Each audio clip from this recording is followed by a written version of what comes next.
Magic ചെയ്യുന്ന അവരുടെയൊക്കെ പാട്ടുകൾ എന്നൊക്കെ പറഞ്ഞു കഴിഞ്ഞാൽ എന്റെ ഭഗവാനെ ഇവരെഴുതിയ 2 വരികള് ഈ വേടൻ എന്ന് പറയുന്നവന് ആ അയൽവക്കത്ത് കൂടെ പോലും നോക്കാൻ യോഗ്യതയില്ല. അതുപോലെയുള്ള മഹാരഥന്മാര് നമുക്ക് സംഗീത ലോകത്ത് സ്വന്തമായിട്ടുള്ളപ്പോഴ് ഈ പറയുന്ന വേടന് അവാർഡ് കൊടുത്തതിന്റെ അടിസ്ഥാനം എന്താണെന്നുള്ളത് എനിക്കൊരു പിടി.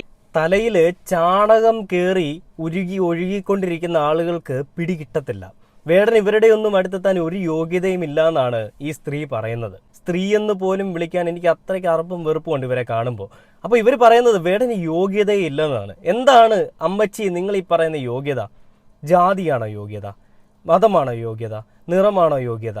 ആ വേടന് ഇതിൻ്റെ എല്ലാത്തിനും മുകളിൽ വലിയ യോഗ്യതയുണ്ട്. അത് കാണുമ്പോൾ അങ്ങനെ പല ആളുകളും പറയുമ്പോൾ അതിലുണ്ടാകുന്ന വിമുഖതയാണ് നിങ്ങൾ ഇവ കാണിച്ചുകൊണ്ടിരിക്കുന്നത്. നിങ്ങളുടെ കൂട്ടത്തിലുള്ള പല തലമൂത്തപ്പന്മാർ വന്നിട്ടും ആ വേടൻ്റെ രോമത്തിൽ തൊടാൻ പോലും സാധിച്ചിട്ടില്ല. പിന്നെ അല്ലേ നിങ്ങളെപ്പോലെ ഒരു ചീള് കേസ്